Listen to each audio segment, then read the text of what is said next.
Party వ్యతిరేక కార్యకలాపాలకు పాల్పడుతున్నామని గౌరవ స్పీకర్ గారు అనర్హత వేటు వేసినట్టు పత్రికల్లో చూసా.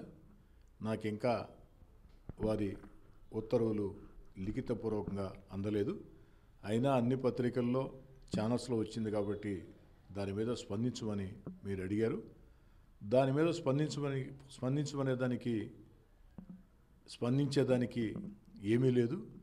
ఎందుకంటే వైఎస్ఆర్ కాంగ్రెస్ పార్టీ ఏడాది క్రితమే మమ్మల్ని సస్పెండ్ చేసింది.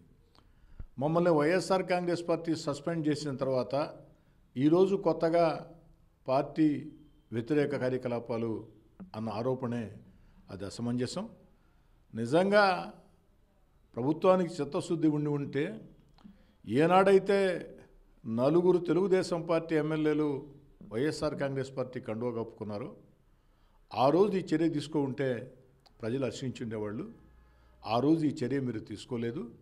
ఎందుకంటే నిండు శాసనసభలో ఆనాడు వైఎస్ జగన్మోహన్ రెడ్డి గారు ఓ మాట చెప్పారు.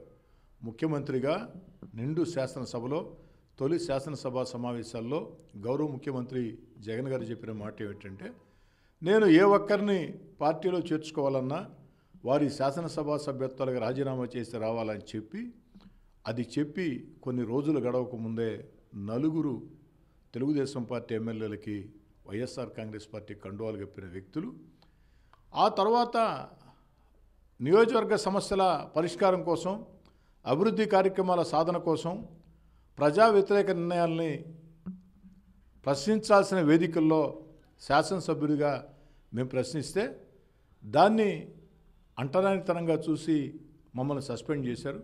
మమ్మల్ని సస్పెండ్ చేసిన తర్వాత ఈరోజు మీకు మా మీద అనర్హత వేటు వేసే నైతిక అర్హత ఎక్కడుంది రాష్ట్ర ప్రభుత్వం ఆలోచించాలని కోరుకుంటూ ఉన్నా.